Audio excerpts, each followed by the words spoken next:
ouvintes do podcast Tributário ao Pé do Ouvido. Quem fala aqui é Carlos Renato Cunha, um dos membros da equipe do podcast, e hoje temos a alegria de receber a professora Thalita Pimenta Félix, que tratará do processo administrativo e judicial na reforma tributária do consumo. Não esqueçam de nos seguir no Instagram, no Facebook, no ex-Twitter, no X, ou nossa página no LinkedIn, e mandem sugestões, elogios, críticas para o e-mail contato@tributariaopedouvido.com.br. Bom episódio. Muito bem, é uma grande alegria hoje receber a professora Thalita Pimenta Félix, minha amiga, tributarista que eu admiro muito e que está estudando temas relevantíssimos referentes à reforma tributária, ao processo tributário, né, e que hoje, né, vai nos falar sobre o processo administrativo e judicial na reforma tributária do consumo. Antes de tudo, eu gostaria de apresentar o currículo da professora Thalita. A professora Thalita é advogada, mestre e doutora em Direito Tributário pela PUC de São Paulo, é coordenadora do IBET Goiânia, é ex-conselheira dos Tribunais Administrativos da União, do Estado de Goiás e do município de Goiânia, é membro da equipe técnica da Subcomissão para a Reforma do Processo Tributário do CNJ, membro da CAI do Senado Federal para a Reforma Tributária, presidente do Comitê para a Reforma Tributária da ABAT, né, coordenadora científica da reforma do processo tributário do Mulheres no Tributário e coordenadora executiva NEF Direito da FGV São Paulo. Professora Thalita, é uma grande alegria recebê-la aqui. Eu tenho acompanhado o seu trabalho há bastante tempo e eu sei que o seu enfoque nos últimos anos tem sido no refletir sobre o processo tributário em geral, antes mesmo da reforma, né? E agora com a reforma, né? Então, eu gostaria de agradecer a sua paciência, é uma honra recebê-la, né? E eu passo-lhe a palavra para que você possa nos explicar um pouquinho, falar um pouquinho sobre esse tema. Muito obrigado. Mas é uma honra estar com vocês aqui, ter recebido seu convite foi um motivo de muita alegria, muita felicidade. Admiro muito o seu engajamento nesse grupo de trabalho, nesse grupo de estudos, e em tantas outras vertentes, porque a gente que está na academia, Carlos, a gente sabe o tanto que é, é, é cansativo, é desgastante e é uma atividade muito solitária a academia, né?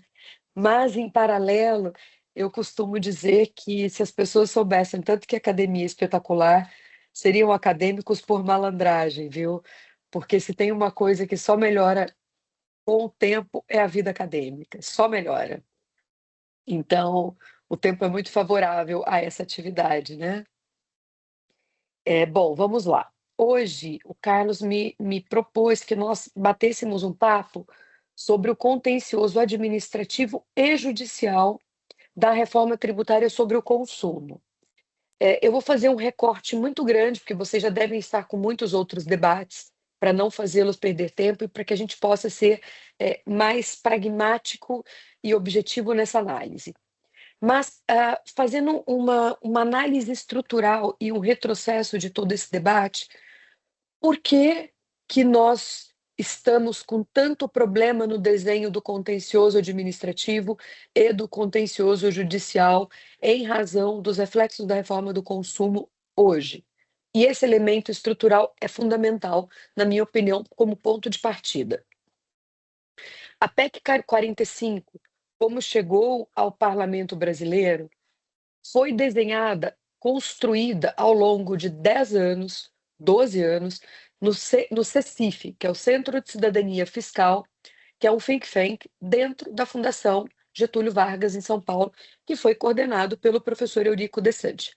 E o professor Eurico Desante convidou para participar como diretor desse Centro de Cidadania Fiscal, que a partir de agora eu vou usar só a nomenclatura CECIF, ele convidou Nelson Machado, Isaías Coelho e Bernard Api para serem diretores com ele desde o início nesse grupo de trabalho. E ao longo de 10, 12 anos, eles se reuniam semanalmente, mensalmente, e com um grupo de grandes empresas que bancava, porque alguém tinha que bancar esse projeto da Fundação Getúlio Vargas, mas essas grandes empresas, é importante também que seja dito, elas não tinham nenhum poder de interferência nas decisões do CECIF, mas elas serviam, além de patrocinar o estudo, de custear as despesas, elas tinham um papel de fazer esclarecimentos práticos dos acontecimentos jurídicos tributários do que aconteciam nessas grandes empresas. Isso foi muito importante para o CECIF. E esse grupo produziu o texto que ficou conhecido como texto da PEC 45, que era um texto que não tinha benefícios fiscais, não tinham exceções a benefícios, era um texto que tinha um único IVA, um único imposto sobre o valor agregado. Existia o IBS, não existia a CBS. Pois bem, e chega o texto ao parlamento. Quando o parlamento coloca em votação, a única maneira de os estados e municípios brasileiros aprovarem a reforma tributária era a criação de um IVA dual. Estados e municípios não confiavam, ainda não confiam, na União Federal para fins de construir um diálogo, um super diálogo interdisciplinar na condução de um tributo sobre o consumo. Esta foi a condição de governadores e de prefeitos para aprovar a reforma tributária, um IVA dual. E esse IVA dual, ele já existia dentro da PEC 110, que era a PEC do senador Roberto Rocha. Pois bem, fizeram uma espécie de uma junção de elementos da PEC 110 com a PEC 45. Texto aprovado no parlamento. Qual foi o grande problema de tudo isso? Quando o parlamento aprovou a PEC 45 com o IVA dual, não foi possível que fosse refletido a tempo, e talvez nossos parlamentares não tenham alcançado, à época não tivessem alcançado, o grau de complexidade que seria reflexo dessa decisão de um IVA dual. E o que eu estou chamando de grau de complexidade procedimental e processual? Professor Carlos, nós estamos falando de administração, fiscalização, lançamento tributário, cobrança administrativa e cobrança judicial. Esses 5 pilares que foram pensados ao longo de 10 anos dentro da estrutura de um único IVA teriam que ser revistos depois da aprovação de um IVA dual. Ou seja, quando o parlamento aprovou o IVA dual, não existia nenhuma estrutura jurídica pensada para a procedimentalização e a processualização do processo tributário, administrativo e judicial. Olha isso, Carlos, nós aprovamos, né? É uma coisa que, se a gente não presta atenção, passa muito batido nas nossas análises. Então, essa é a primeira premissa que eu quero trabalhar com vocês. Depois de aprovado o texto da PEC 45, a Secretaria Extraordinária da Reforma Tributária, presidida pelo secretário Bernard Api, que fazia parte do CECIF, e quando da constituição da CERT, para que fosse pensado fossem pensadas as leis complementares, hoje é 214 de 2025 e o projeto de lei complementar 108 de 2024, o primeiro diz respeito à estruturação matriz ali do IVA dual do IBS da CBS, a segunda, Comitê Gestor, Contencioso Administrativo e TCMD. Eles, assim, neste momento de pensar as leis complementares, eles tiveram que parar e pensar toda a procedimentalização de um IVA dual. Né, Carlos? Então, a gente jogou na mão dessa equipe, que foi o que aconteceu, e graças a Deus, foi na mão de uma equipe absolutamente e altamente capacitada, altamente técnica, né? A incumbência de pensar administração, fiscalização, lançamento, contencioso administrativo e contencioso judicial, em razão de uma dualidade de um tributo sobre o valor agregado. Então, hoje nós vivemos, neste exato momento em que nós estamos discutindo aqui o seu grupo, Carlos, dia 31 de maio de 2025, nós temos em aberto grande parte do contexto administrativo, fiscalização, lançamento e cobrança administrativa e judicial do IBS e da CBS. Estes elementos serão muito bem delineados no projeto de lei complementar 108, que está por ser votado no parlamento, e todo esse delineamento ainda menor via regulamento do IBS e regulamento da CBS, que ainda não existe texto público desses dois regulamentos. Mas esses regulamentos e essa lei complementar que falta ser aprovada vai nos dizer sobre esses 5 elementos e tantos outros, mas para o que nos interessa agora, isso. Dito isso, chegamos na problemática do contencioso administrativo. Eu vou trabalhar primeiro o contencioso administrativo para depois falar de contencioso judicial como uma ordem sequencial do caminhar do crédito tributário, tá? Do seu nível de maior abstração para o seu nível de concretude e morte ali da discussão com o pagamento ou não do tributo. Nesse contexto, a gente chega com um contencioso administrativo de CBS e de IBS, hoje, de acordo com os textos de lei, tratados em tribunais administrativos diversos. CBS via Conselho Administrativo de Recursos Fiscais, CARF, com possivelmente a constituição de uma nova sessão de julgamento, e IBS sob competência dos tribunais administrativos dos estados, uma nova estrutura virtual de julgamento, com 27 câmaras de julgamento, uma em cada estado da federação e do Distrito Federal.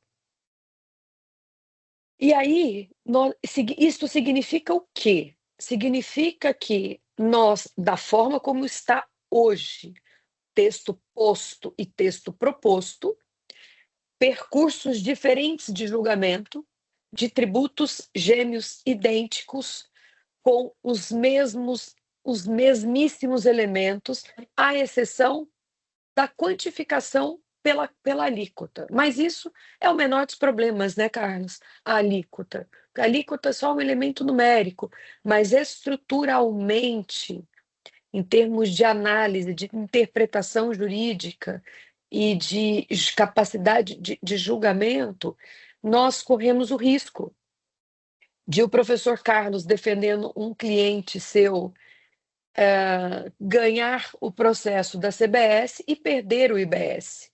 E o que é pior, Carlos, para a advocacia privada, é o seu cliente te contratar para defender o CBS e contratar o Lucas para defender o IBS. Um ganha, o outro perde.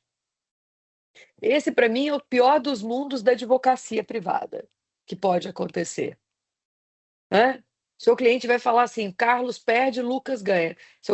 O empresário vai falar assim, Carlos não é bom, o Lucas ganhou, tema idêntico. Como não pensar isso?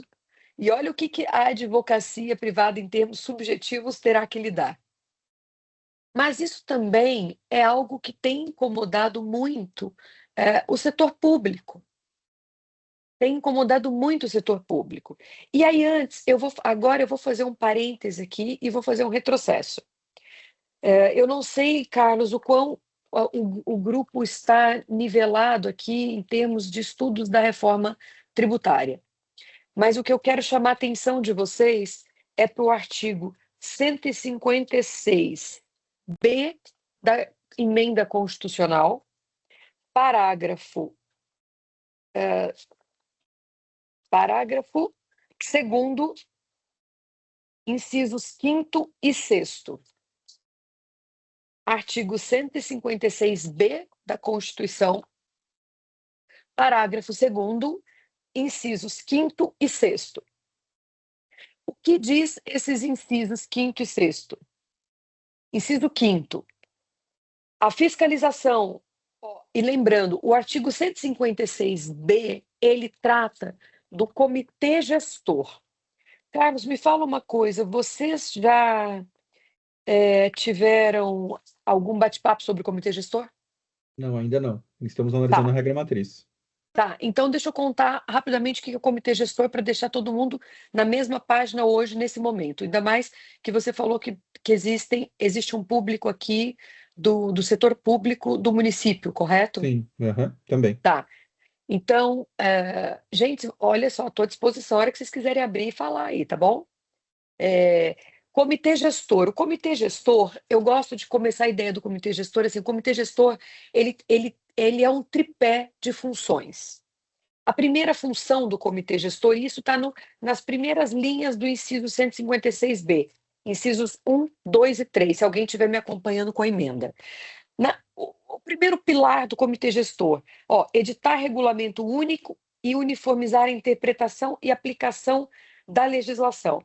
Então, ele tem uma competência aqui operacional, executiva. A primeira função do comitê gestor. Segunda função do comitê gestor, e eu costumo dizer que é uma função banco. Essa é muito importante também. Função banco, por quê? Ele tem a função de arrecadar o imposto, efetuar as compensações e distribuir o produto arrecadado entre estados, Distrito Federal e municípios. Então, ele tem uma função de regulamentar, interpretar. Segundo, ele tem uma função banco, porque ele arrecada o dinheiro ao longo da cadeia econômica, ele repassa o valor que é devido a cada estado e a cada município, e ele também realiza as compensações dos créditos do contribuinte. Não vou chamar contribuinte, porque o contribuinte, o termo correto seria o último elo da cadeia, aquele que vai lá e adquire, né, um produto na loja. Então, essa função banco do comitê gestor, ela é fundamental. E ainda mais um paralelo. Nessa função banco, vai acontecer uma coisa que eu acho primordial, que é os empresários pararem de trabalhar com dinheiro público. E isso não é muito bonito de ser dito por aí, mas hoje os empresários se financiam com o dinheiro do tributo, quando eles recebem o dinheiro pela venda de um produto, quando eles recebem dinheiro do produto, do bem ou serviço, acrescido do tributo, ele fica com aquele dinheiro do tributo por um mês, semanas, e na sequência repassa ou não.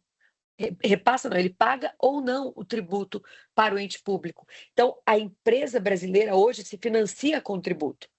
Mas, em contrapartida, estados e municípios, não municípios, né, porque a gente não tem esse creditamento de IS, mas estados se financiam absurdamente com o dinheiro do tributo de ICMS, que é crédito de contribuinte que deveria ser devolvido, e muitas vezes não é devolvido, e isso se torna uma das causas de maior judicialização no Brasil. Então, nós temos, preste atenção como essa função banco, nessa perspectiva do comitê gestor, ela é fundamental. E aqui, para o momento que for relevante para vocês vão perceber aquele famoso mecanismo chamado split payment, que é o splitar, o separar o pagamento do produto, bem ou serviço e o dinheiro do tributo. Assim como a gente faz hoje quando a gente contrata um Uber, que a plataforma segrega o dinheiro da Uber e segrega o dinheiro que é do motorista e manda para cada um o que é seu. Mesma coisa com o iFood. A gente já tem essa tecnologia. A gente já faz isso. Isso é o que o split payment se propõe a fazer. Beleza. Terceira função do comitê gestor. Vejam como que está o texto da lei. Decidir o contencioso administrativo. Decidir o contencioso administrativo não é julgar o contencioso administrativo. Aí, a gente vai para os incisos 5 e 6º, que eu havia mencionado anteriormente. Eu não sei se vocês estão me acompanhando com o texto de lei. Olá, Sara, acabei de te ver aqui. Bom dia. Incisos 5º e 6º. A fiscalização, o lançamento, a cobrança, a representação administrativa, aqui para o Carlos e os seus colegas do setor público município aqui. A representação administrativa e a representação judicial relativos ao imposto, e aqui leia-se imposto e contribuição, que é o IBS e CBS, serão fiscalizados, perdão, nesse caso da fiscalização, só IBS, serão fiscalizados no âmbito de suas respectivas competências pelas administrações tributárias e procuradorias dos estados, do Distrito Federal e dos municípios, que poderão definir hipóteses de delegação ou de compartilhamento de competências, cabendo ao comitê gestor a coordenação dessas atividades administrativas com vistas à integração entre os entes federativos. A verdade é, quando do desenho da lei da emenda constitucional, né, Carlos, e a gente vem acompanhando isso a longa data, a gente percebeu que não houve uma super cooperação. O princípio, a gente precisa ter um novo princípio, que é o princípio da super cooperação. Nós já demos um passo na cooperação. Agora, a super cooperação, a gente ainda não deu esse passo. A supercooperação seria um único tributo, uma única fiscalização, um único lançamento, uma única cobrança administrativa e uma única judicial. Mas nós estamos na cooperação. Então, nós temos essa segregação. E o texto da emenda constitucional, quando foi aprovado e não houve consenso de uma unicidade entre os entes públicos, o texto da emenda constitucional vem com essa abstração. Quando vocês lerem novamente o artigo 156b da emenda constitucional, prestem atenção nesta abstração que existe, nessa dualidade e na possibilidade de união, de junção. Não foi um poder-dever, foi um poderão, não foi um deverão, foi um poderão trabalhar juntos. Isto é o que foi possível. Pois bem, dito isso, fecho esse parêntese todos e nós voltamos para o contencioso administrativo. Hoje, contém CBS, CARF e IBS em 27 câmaras dos estados com 3 instâncias de julgamento. Primeira instância, julgamento somente realizado pelos servidores públicos. Segunda instância, com participação de contribuintes, e terceira instância, só servidores públicos, uma grande crítica que existe da iniciativa privada. Nisso tudo, o que vale chamar atenção aqui ainda?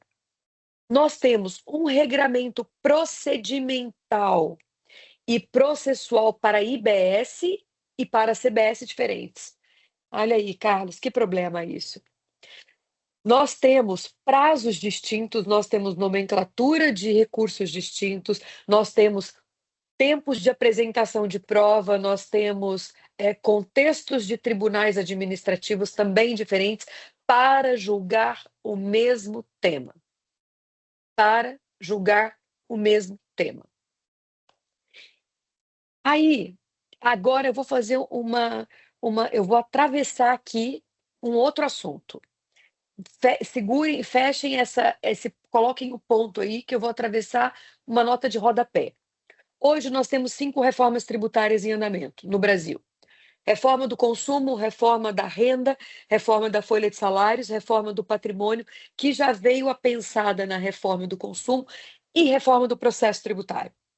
O professor Carlos inicialmente tinha me convidado para falar sobre a reforma do processo tributário, porque eu participei de todo o processo desde o início dessa Constituição, mas eu falei, Carlos, vamos falar do processo administrativo e judicial da reforma do consumo. Por que eu trouxe esse assunto agora, meu amigo Carlos? Porque a reforma do processo tributário, ela altera Código Tributário Nacional, ela altera substancialmente Lei de Execuções Fiscais, ela altera o Decreto 7235, que é a lei que rege o CARF, ela altera a lei de consulta, ela traz lei de arbitragem e lei de mediação tributária, o que é fundamental para nós, interessantíssimo. Lei de arbitragem e de mediação. E a lei de arbitragem já está completamente aprovada. Pasmem. Dito isso aqui, desses 5... Gente, toda a legislação tributária brasileira, material e processual, está em profunda alteração.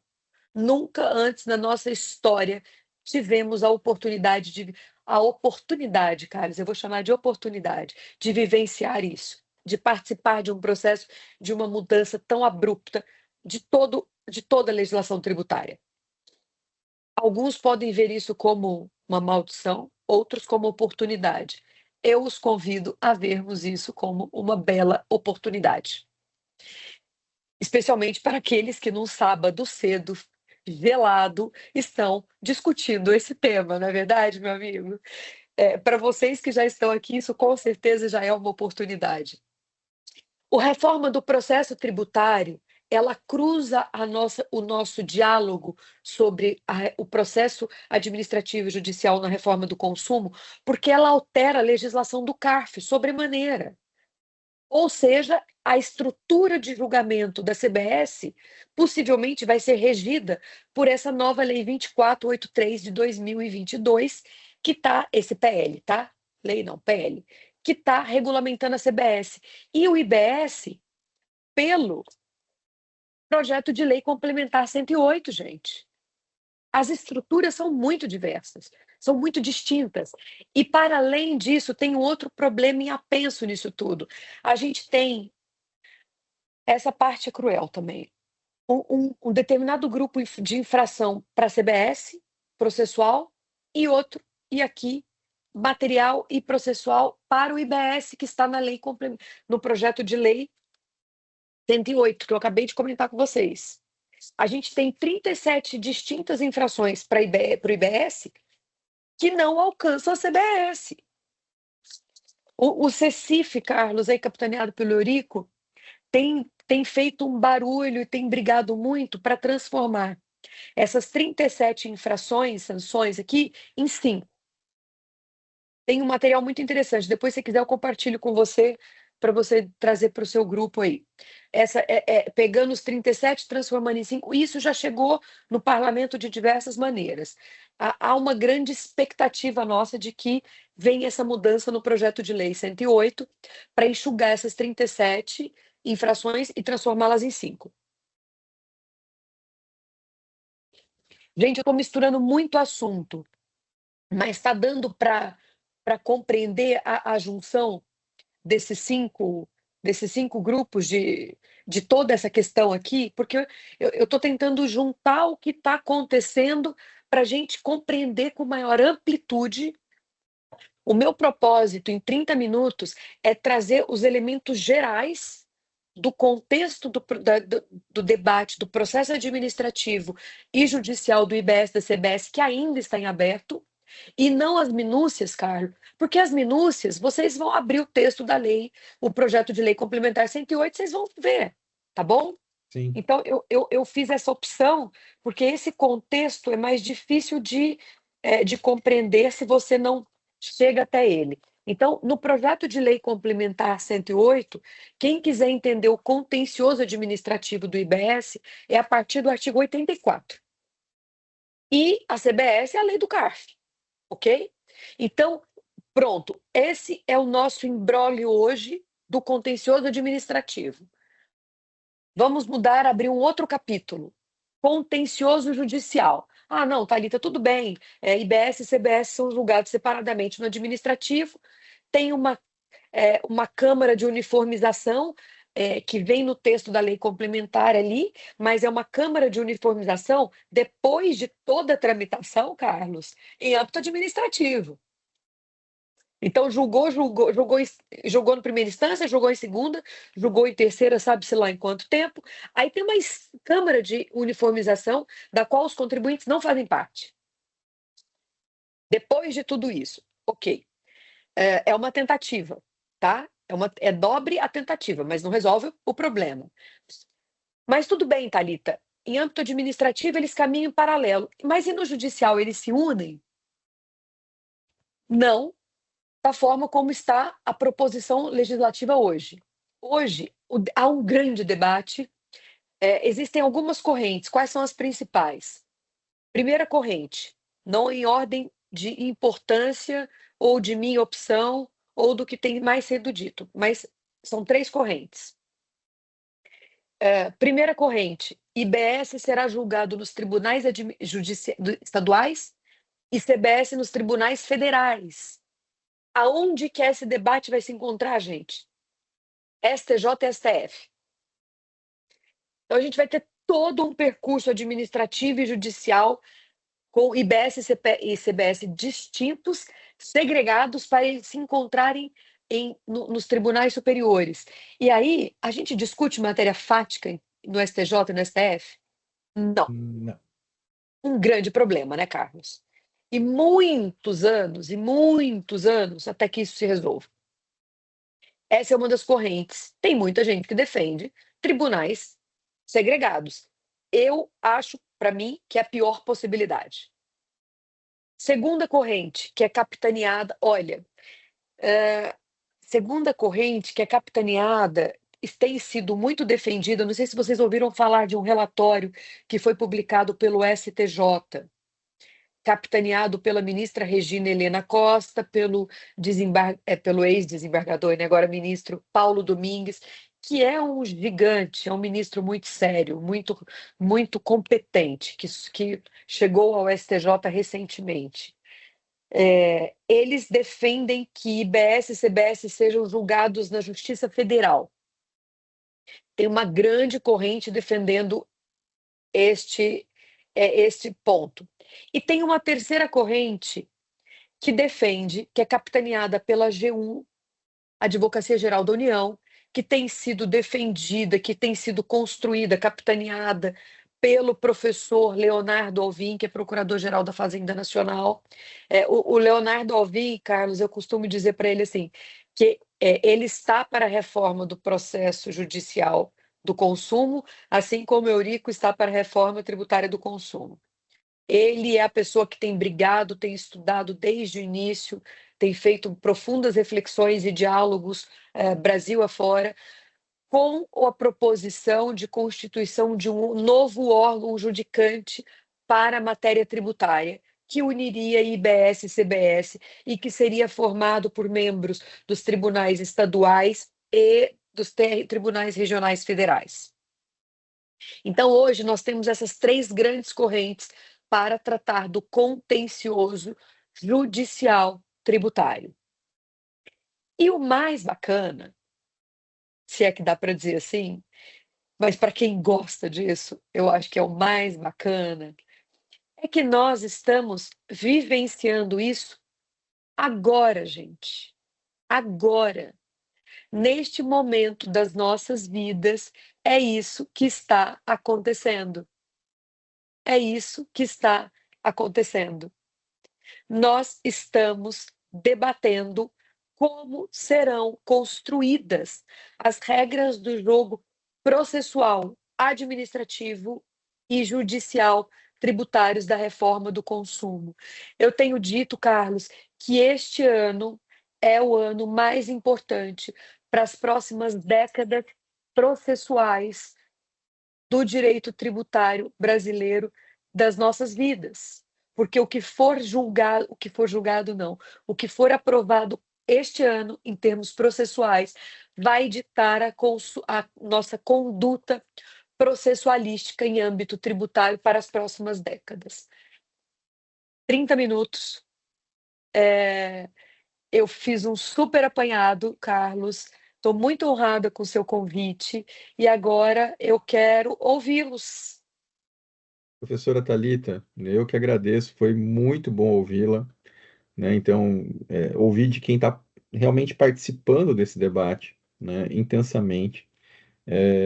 Muito obrigado, eu aprendi muito. E eu sei que chamar de você, professor, não Ô, é? Carlos, pô. É. Senão eu vou ter que ficar Somos, formal também, Carlos. já temos intimidade para chamá-la de você. Não, É o seguinte, é óbvio que você não tem respostas. Então, por exemplo, no contencioso, porque são debates que estão acontecendo agora ao vivo. Então, no contencioso judicial, realmente, me parece um problema aparente. Vai ter que ter uma solução, obviamente, mas hoje é um imbróglio insolúvel, né? Porque se não houver nenhuma mudança legislativa, independentemente do relatório do STJ, a princípio, se quem vai fazer o lançamento, a cobrança, a representação é cada ente federativo, a discussão judicial vai acabar sendo pulverizada em tribunais estaduais, na Justiça Federal, no caso do IBS, vai ser algo realmente pulverizado e de difícil unificação. Porque o que mais me preocupa, lógico, nós temos problemas aqui, eu imagino como advogado, imagina, por exemplo, uma empresa qualquer, prestadora de serviço no território nacional. É óbvio que esse problema já existia. Quando ela fosse discutir, por exemplo, o ISS, eventualmente ela teria que entrar com uma ação contra cada município do Brasil. Mas eram debates também individuais. Ela entrava quando necessário. Imagina agora se ela presta serviço no território nacional inteiro e ela precisar fazer uma ação judicial para discutir o IBS e a CBS, porque são gêmeos, né? Então ela vai ter que entrar com uma ação. Obviamente aí vai ter desconsórcio passivo necessário, então ela terá com uma ação contra a União e os mais de 5.500 municípios brasileiros e os 26 estados e o Distrito Federal, né? Ao mesmo tempo no litisconsórcio passivo. Dependendo da amplitude da empresa, do que ela vai discutir, que vai ter que ter um efeito vinculante, uma ação declaratória qualquer que vai ter efeito vinculante para todo mundo, ela vai ter que entrar com a ação contra todos os entes federativos brasileiros. Obviamente que daí a competência vai para a Justiça Federal, que a União seria litisconsórcio passivo também, mas é algo que, do ponto de vista de funcionamento de uma ação judicial, me parece inviável. Aí, uma outra forma de pensar que muita gente pensa, não, mas quem vai ter legitimidade passiva no caso do IBS será o comitê gestor, que é uma autarquia especial, representante dos municípios. Isso não está dado para mim. Isso não é claro. não, exato. É, o que Na realidade, facilitaria. mas quando a Facilitaria. gente, eu acho que na realidade isso a gente pode dizer que está até vetado, viu, Carlos? Exatamente. Eu acho que Mas, uma construção sistemática a gente pode dizer que isso não vai acontecer. é, do ponto de vista de funcionamento da discussão judicial, eu nem estou falando da administrativa, que é outro problema, como você apontou, mas do ponto de vista judicial, até faria mais sentido para unificação, né, da atuação. Seria mais simples se eu pudesse entrar com uma Sim, ação contra o comitê gestor como um preposto de todos os municípios e sim, estados. Né? E aí, quem vai representar ou não, e eu sou membro da advocacia pública também, é óbvio, vai ter toda uma briga interna, né? Não, mas veja bem, isso se refere a Londrina, eu não sei, então é óbvio que isso vai ter problema, mas a forma de resolver isso, eu acho que teria soluções internas para garantia da prerrogativa da advocacia pública, né? Mas evitaria o caos que será, né? Bom, esse é um ponto. Então, primeiro, eu vou ter que entrar com a ação. Então, dependendo do escopo da minha atuação, eu vou ter que entrar com a ação contra todos os entes federativos brasileiros. Segundo ponto, tá? Então, toda discussão de cunho declaratório. Eu não estou falando de uma ação desconstitutiva de um lançamento, uhum, mas uma ação declaratória. Se os tributos são gêmeos, é um IVA dual, que são regras matrizes espelhadas, em tese, eu tenho um litisconsórcio passivo necessário da União com os demais entes. Então, eu vou ter que entrar na Justiça Federal. Olha só, em tese, se eu for pensar assim, porque é, eu não posso ter uma ação declaratória só para o IBS, se isso vai ter que ser replicado para a CBS. Então, em tese, eu vou ter o litisconsórcio passivo necessário com a União e todas as ações declaratórias vão ser julgadas na Justiça Federal. Já as ações anulatórias depende de qual o escopo do crédito lançado. Olha que coisa maluca que eu fico pensando quando eu fico pensando no contencioso do IBS e da CBS. E agora, essa proposta de criar uma instância especial tributária, ela é disruptiva, né, em relação à nossa realidade, mas ela me parece que talvez seja um caminho para evitar o caos interpretativo. Né? Agora, a proposta do STJ, com todo respeito aos ministros, e óbvio, a gente vai estar sendo ouvido aqui no podcast, né? Eu não sei quem ouve, pode ser que alguém ouça, mas com todo respeito a eles, me parece demasiadamente centralizadora, né? Então, assim, nós já temos assim um grande debate sobre o déficit federativo da reforma em muitos aspectos, né, da questão do federalismo. Então, dependendo de como for desenhado isso, a Justiça Federal, tá, mas então vai ser esse consórcio passivo necessário ou vai ter representação de todos pela PGFN? Eu tenho medo, porque o Brasil já tem uma cultura centralizadora.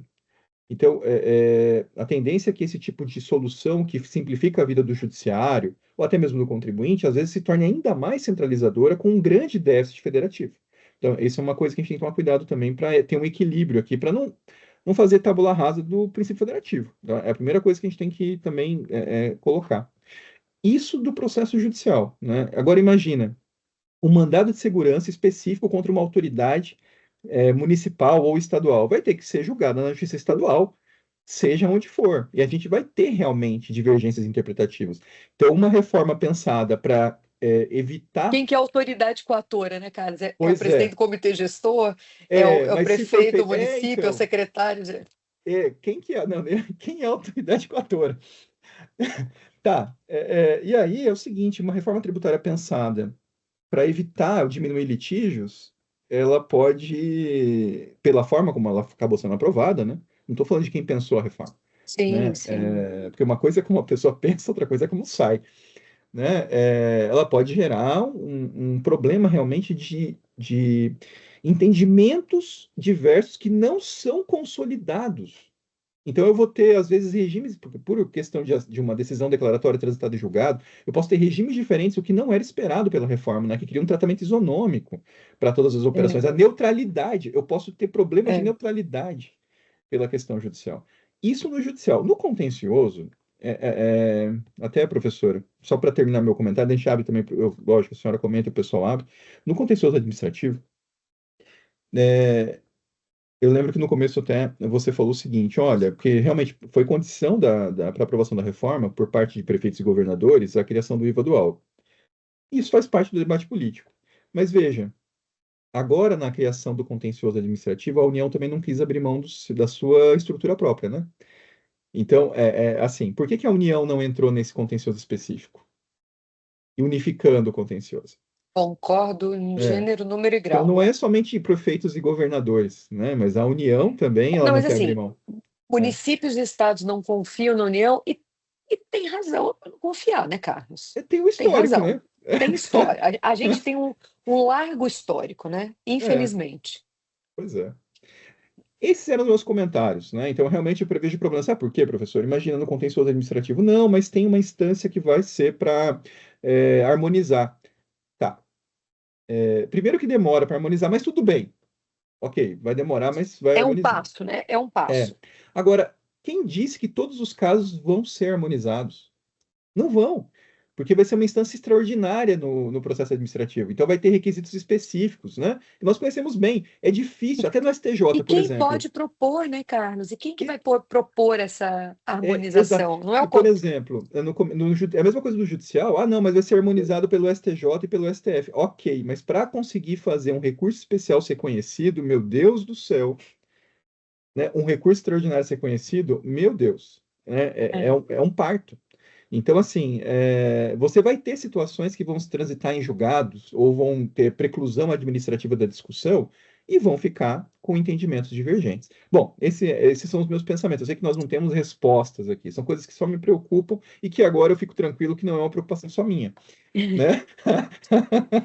Isso acalma, né? Saber que nem só a gente que tem tantos outros angustiados, né, Carlos? Exatamente. Muito bem, não sei se eu falei besteira, mas no contexto judicial a gente está Não, perdido, né? absolutamente, absolutamente. Alguém quer comentar mais alguma coisa antes de fazer um bate-bola aqui com o professor Carlos? Vamos lá, pessoal, não Então, fiquem tímidos. não, mas dizer assim, olha, não estou entendendo nada, tá tudo confuso, é, a gente está junto, tá? Às vezes, Carlos, gente, eu vou contar uma coisa, às vezes eu vou em empresa atender, né, cliente, conversar com o board, conversar com os executivos, aí eles começam a fazer alguma coisa, aí quando eu vejo que rola uma angústia, eu falei, ó, a regra é a seguinte, todo mundo dá a mão e ninguém solta a mão de ninguém nesse projeto, nesse processo, tá? Dá uma relaxada, né? Porque Exato. ninguém salta a mão de ninguém, nós vamos junto para a gente achar um caminho, é isso. Mas olha só, a despeito de tudo isso que está em aberto, e aqui as meninas aqui, a Sara e a Renata provocaram isso aqui no chat, a gente está, e é bacana a gente saber, Carlos, que a gente está numa fase de profunda reflexão. E é um momento legislativo muito importante que nós estamos vivendo. E nós, de alguma maneira, estamos conseguindo, Carlos, nós, academia, participar disso também, né? De alguma maneira, nós estamos participando. Os nossos encontros, os grupos, as reflexões, as provocações públicas, o que a gente traz, o que a gente opina, os pontos de incômodo, de necessidade de ajuste que a gente tem feito, grupos aí pelo Brasil afora, é muito relevante. Mas é um momento muito decisivo na processualística tributária, extremamente decisivo. Eu vou falar rapidamente aqui de alguns pontos, mas eu concordo com todas as suas reflexões e indagações, Carlos. Assim, vejam que interessante. De certa maneira, nós temos um debate entre STF e STJ hoje, tá? Para que vocês compreendam ainda mais rasgadamente. Existe um grupo de trabalhos que está sendo capitaneado pelo ministro Luiz Barroso, pelo Luiz Barroso, eu estou juntando aqui os dois, pelo Barroso, que é um grupo que foi criado recentemente, do qual o professor Leonardo Alvim, que defende essa ideia do órgão único, faz parte, e tem esse grupo de trabalho da ministra Regina Helena Costa. STF defendendo o órgão único, STJ, por esse grupo, defendendo manutenção desse debate na Justiça Federal. Isso tudo, gente, está acontecendo nas últimas semanas.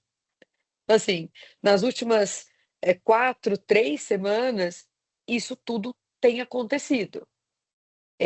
Os relatórios que estão sendo divulgados que foi divulgado pelo STJ, e o trabalho que vem acontecendo no STF, que ainda não foi divulgado, mas nós sabemos quem pertence, nós temos uma ideia do que eles estão defendendo, né?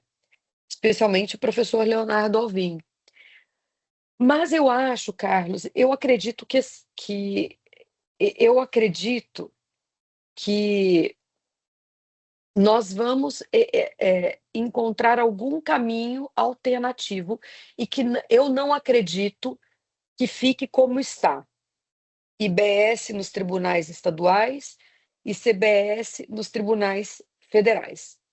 Eu não apostaria hoje aqui com vocês. Se eu tivesse que apostar, eu não apostaria nesse caminho.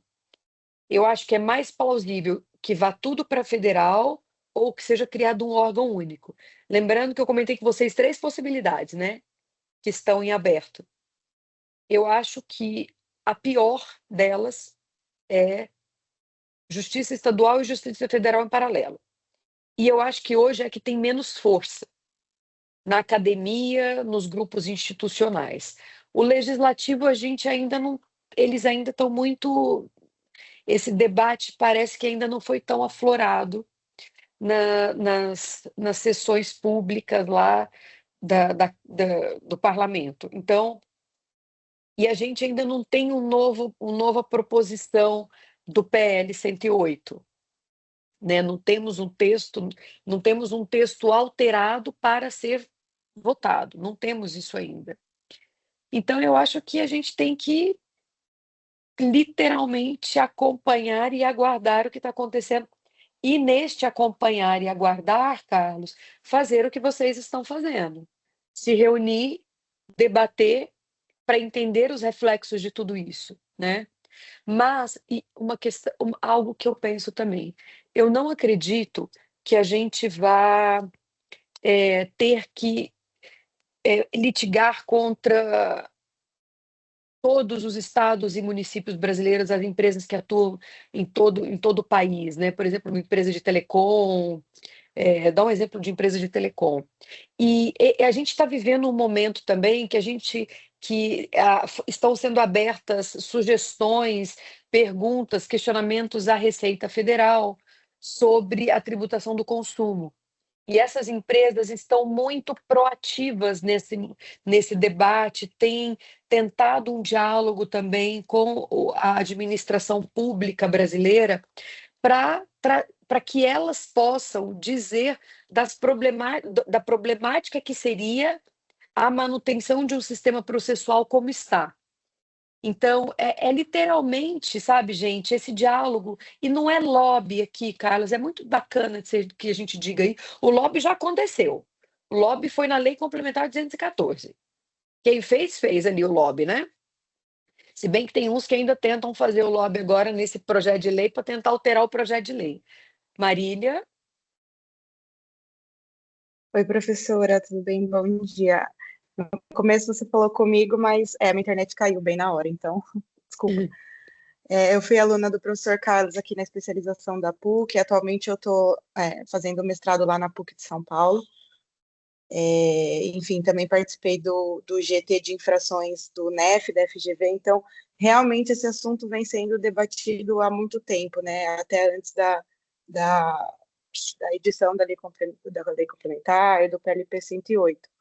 Mas nessa linha aí da divergência das interpretações, né, principalmente em âmbito administrativo, uma discussão que, a meu ver, também é bem relevante e que o contribuinte está perdendo nesse ponto é em relação ao comitê de harmonização, né, porque até onde eu sei, esse órgão vai contar só com representantes da Fazenda, sendo a União com maior representatividade, como você já colocou, acho que o professor Carlos colocou também, né, o que preocupa ali a defesa dos interesses da União sobre as do comitê gestor, mas que também não vai ter a participação da sociedade civil para uniformizar essa jurisprudência administrativa, né? Eu acho que isso vai muito contra o próprio princípio da cooperação, que está instituído aí nos projetos de lei, na própria lei complementar da reforma, e até um padrão histórico, né,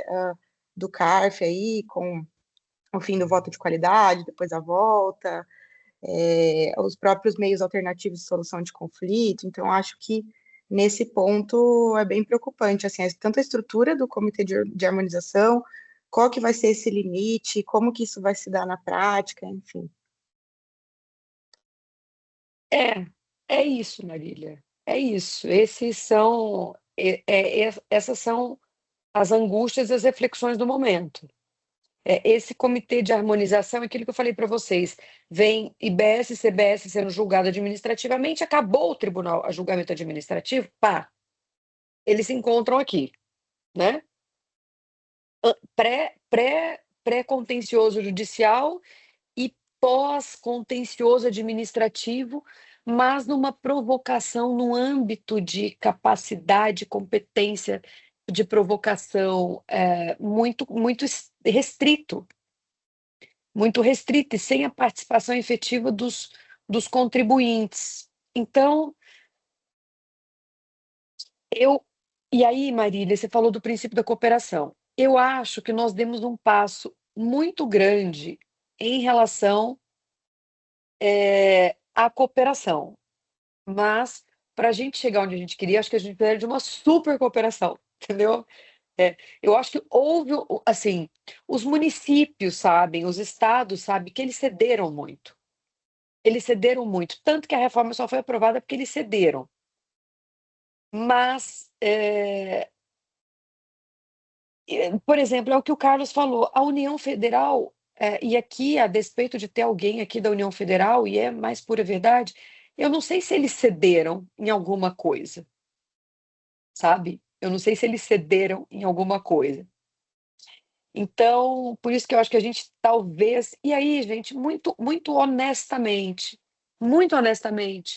possivelmente a gente foi até o ponto em que o nosso contexto cultural, a nossa estrutura humana de confiança tenha permitido, né? Talvez a gente tenha, né, Carlos? Talvez a gente tenha caminhado no máximo do que a gente seria possível nesse momento. Talvez a gente precise entrar com esse novo sistema em vigor começar a vivenciar IBS, CBS e desenvolver uma maturidade, uma cultura de confiança para daqui a 5, 10 anos poder pensar em uma unificação. Aí dá um outro passo na cooperação, né? E aí eu vou fazer um comentário aqui que tal, um comentário, uma analogia. Eu estava em uma reunião essa semana com um grupo de empresários, aí eles falando que, né, estavam com uma relação com um grupo chinês, de empresários chineses, e na China, advogado tributarista, ele tira dúvida do empresário, a empresa tem uma dúvida, o advogado chinês manda a pergunta, faz uma consulta para a administração pública, né, tributária, aí a administração responde assim, Carlos, sim ou não. O advogado pega aquele sim e avisa para o cliente, sim. Ele pega o não? Não. Então, que esse grupo de chineses, quando vem para o Brasil e eles estão investindo e eles fazem consulta, eles não entendem por que a consulta tem tantas páginas. Mas aí esse grupo de chineses virou para um amigo meu que estava atendendo eles, ele estava à mesa, ele falou assim: você não pode te responder só sim ou não? O cara falou: não, não posso. Posso te responder só isso, porque depende de uma série de variáveis, né?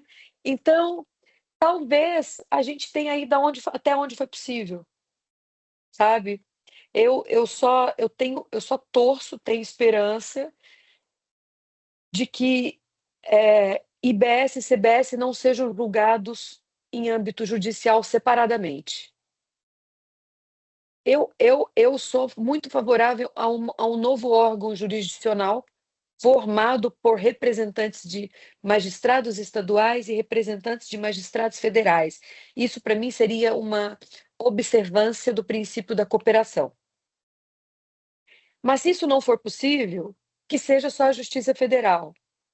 O que eu acho, o que eu não gostaria é que isso fosse segregado entre estados e União Federal, que aí eu acho que o prejuízo é muito maior para todo mundo, ninguém ganha.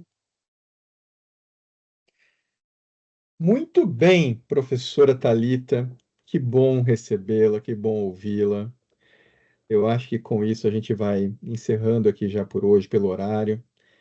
Muito obrigado por ter cedido seu conhecimento, o seu tempo Isso. nessa manhã de sábado gelada aqui no centro-sul do Brasil, né? Então, um grande abraço, tá? Muito obrigado a todos.